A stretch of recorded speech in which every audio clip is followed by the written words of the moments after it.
Hello everyone, it's Shane Kanto, your Wasteland reviewer, and I'm here to review Cobra Kai Season 4. And this show is so crazy in terms of it has all the great 80s music, ridiculous amount of 80s nostalgia. This is a soap opera for men, and there's just so much ridiculous masculinity going on, and it's just so much fun.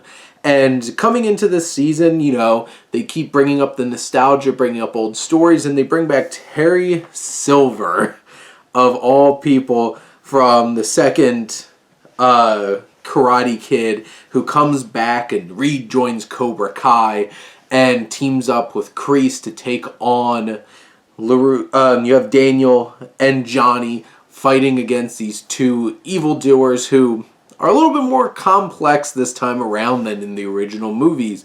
And here's my biggest issue still with this show is the start and go. It feels like every couple episodes somebody's changing sides, somebody's switching dojos. Now there's 3 different dojos to choose from because Johnny gets with his dojo with, oh my god, Eagle Fang.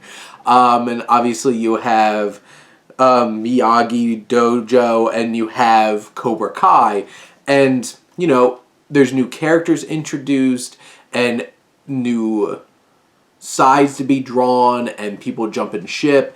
And are Daniel and Johnny actually gonna get along? Oh my god, they're gonna get along. Nope, something happens and they break up again.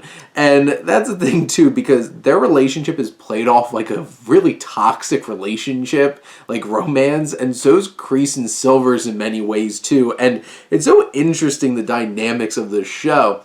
And of course, there's no logic, because, you know, there's no logic unless they want something to happen for the narrative, because it's like, why didn't this person get arrested for assault?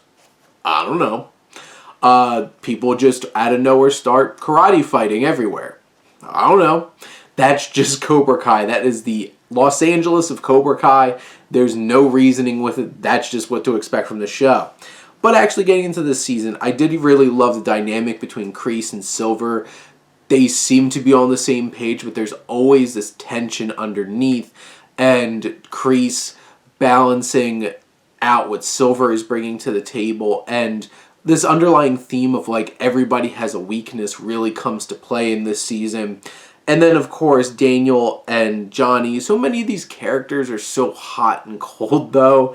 It's just like, and none of them act with any kind of judgment, and you're just so frustrated watching the show with them being like, just make a good decision.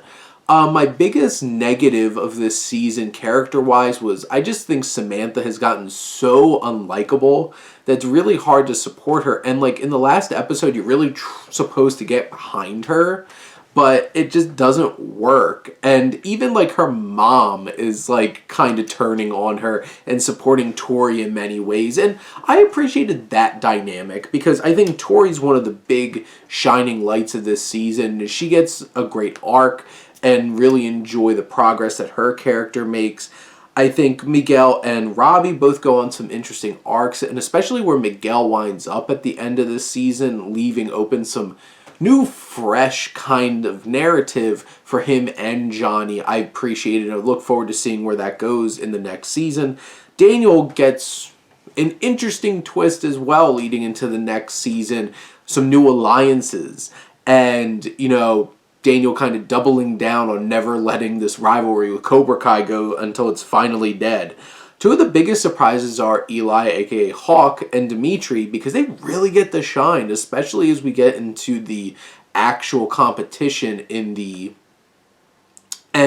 last 2 episodes, which I'll get to in a second.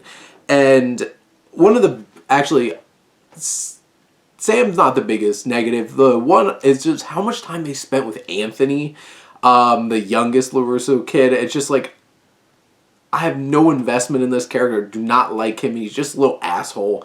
And like, he goes on an arc and develops and stuff like that by the end of the season, but like, I still don't care about him. They spend so much time, and his bullying of the younger black kid that winds up joining Cobra Kai and having an interesting relationship with Robbie and a mentoring relationship. I do like where Robbie's story goes in this season. I think he is the most fully fleshed out like kid character in this show, and also the most ripped out of ridiculous.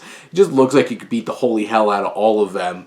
And it has a killer double finale, double episode with the whole Valley tournament, and oh, the action in this is so exciting. I got so into these fights because it was shot well. It just ridiculously over the top and cheesy 80s kind of action, and you're just like drawn in and the tension and everything.